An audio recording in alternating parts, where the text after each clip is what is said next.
মুরগির রান, শুধু মুরগির রান লবণ দিয়ে আর চিকেন লেগ না, চিকেন লেগ, ওকে, চিকেন লেগ শুধু লবণ দিয়ে আর পানি দিয়ে সিদ্ধ করা হচ্ছে প্রথমে। এটা কি রেসিপি হবে?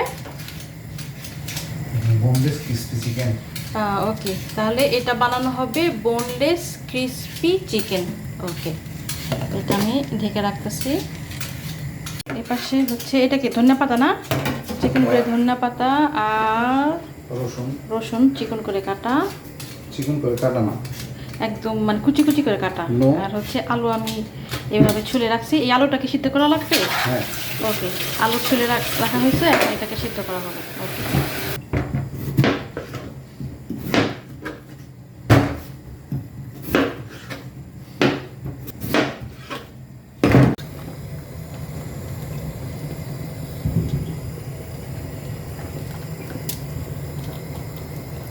এখানে সবগুলো রান এখন এভাবে মাংস থেকে ছড়ানো হবে। রেখে দিচ্ছি হাড়গুলো, চামড়াটাকে আলাদা করে ফেলছি। চামড়া আলাদা করে ফেলা হয়েছে। অনেক গরম তো, আপনি এটা কাটা চামড়িতে এভাবে খোলাতে পারবেন, সমস্যা নেই। সুন্দর আইডিয়া। এইভাবে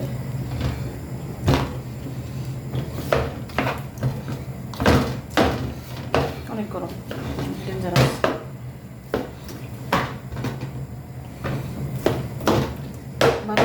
অনেকগুলো মাংস হয়েছে। এখন আলুটাকে ম্যাশ করা হচ্ছে, ম্যাশ করা হচ্ছে চামিচ দিয়ে সুন্দর করে।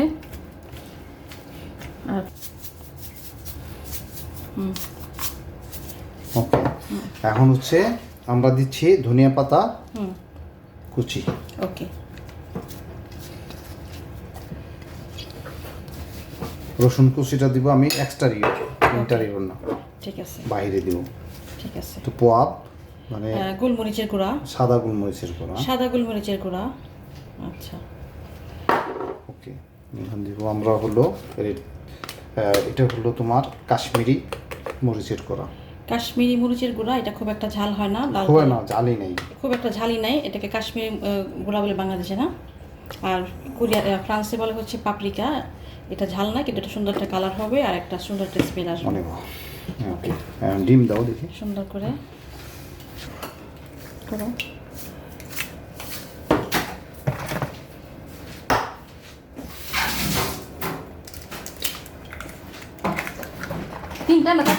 তিনটাই আনা। ওকে, বন্ধ করে রাখো। ভালো করে মাখাই নিই।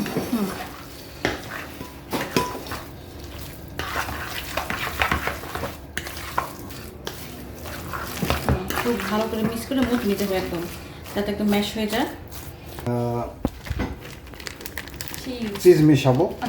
চিজের এটা প্যাকেটটা একটু দেখান, ভালো করে প্যাকেটটা দেখান। আচ্ছা, এই প্যাকেটটা নাম কি? এটা ফ্রান্সের ভাষা ইমানতাল। ইমানতেল চিজ। ইমানতেল চিজ। এখন পুরোটা চিজ দিবে। দেখবে গরম হয়ে গেছে।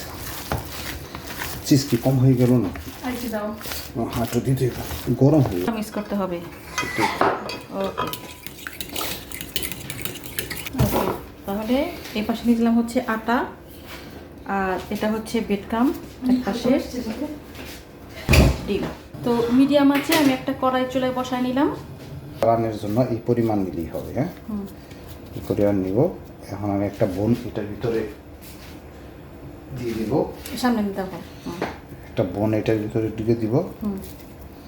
ওকে, এখন এটাকে ভালো করে আবার আগের লেগের সাইজ করে ময়দা করে নিতে হবে। ময়দার মধ্যে গড়িয়ে নিতে হবে। ওকে, গড়িয়ে নিয়ে তারপর আমি পাশে একটু রেখে দিব। এই ফাঁকে আমার তেলটা গরম হয়ে যাবে। তেলটা এখনো দেওয়া হয়নি। দেখেন কত সুন্দর হয়েছে, একদম পারফেক্ট হয়েছে। এখন ওই প্যানের মধ্যে তেলটা দিয়ে দিতে হবে। ওকে, দেখছি।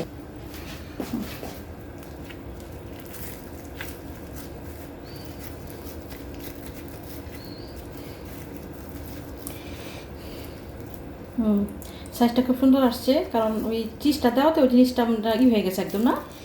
আর আপনাদের যদি কারো যদি চিজ না থাকে তাহলে সে কী করবে?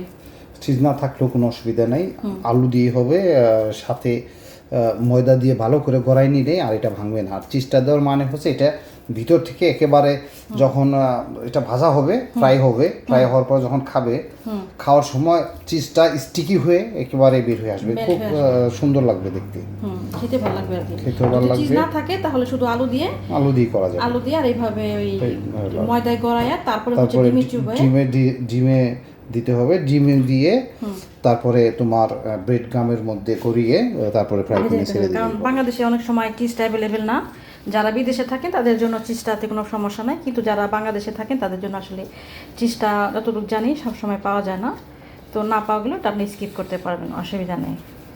ওকে, এখন এটারে ডিমে গড়িয়ে তারপরে সাপুলুরে গড়াতে হবে, ডিমে ব্রেড গামে গড়াবো, ব্রেড গামে গড়ানোর পরে এটারে ডাইরেক্ট এই তেলের মধ্যে ছেড়ে দিব। ঠিক আছে, একটু সুন্দর হয়ে গেল।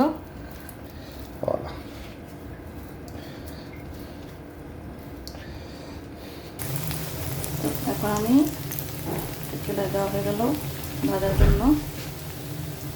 তেলটা মিডিয়াম আছে, মিডিয়াম তেল দিবেন, খুব বেশি তেল দিবেন, দেখতে পাচ্ছেন আর কত তেল দিয়েছি একটা বড় ফ্রাই প্যানে, ঠিক এই পরিমাণ তেল দিয়ে তো উল্টে পাল্টে ভেজে নিতে হবে।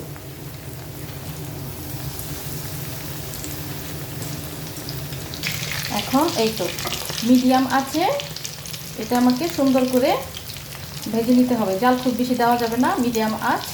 আর তেলের অত বেশি দরকার নাই, ফুল তেলের। দেখতে পাচ্ছেন আমি একটা বড় কড়াইয়ের ভিতরে এরকম তেল নিয়ে অর্ধেক রান এভাবে দিয়ে ভাজা হচ্ছে। করে যেন ভালো যেন মোবাইল আবার ওকে, সুন্দর কালার আসছে মাশাআল্লাহ, অনেক সুন্দর কালার আসছে মাশাআল্লাহ। এভাবে আস্তে আস্তে গোলা দিতে হবে, খুব জোরে বেশি চাপ দেওয়া যাবে না, তাহলে আবার ভেঙে যেতে পারে, এটা কোনো হয় না। সুন্দর একটা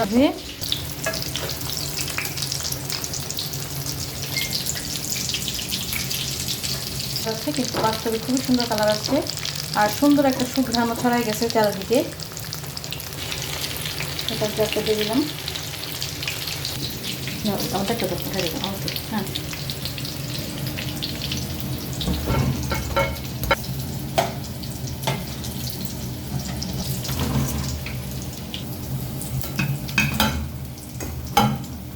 ফাইনালি আমাদের ক্রিসপি চিকেন লেগটা হয়ে গেল, খুবই মজাদার আর সুস্বাদু, আর দেখতেও খুবই মজা হয়েছে, আর এর একটা সুঘ্রাণ চারিদিকে ছড়িয়ে পড়েছে, তাতেই বোঝা যাচ্ছে জিনিসটা আসলে কতটা ভালো হয়েছে। দেখুন, তো এটার সাথে টমেটো সস আর সামুরাই সস, যে কোনো সসের সাথে খেতে খুবই ভালো লাগবে। তো একটা খেয়ে দেখি কেমন। বিসমিল্লাহির রহমানির রহিম। কোনটা ঠান্ডা বেশি? এটা ঠান্ডা হবে, অনেক গরম মনে হচ্ছে। আচ্ছা, একটু খেয়ে দেখি।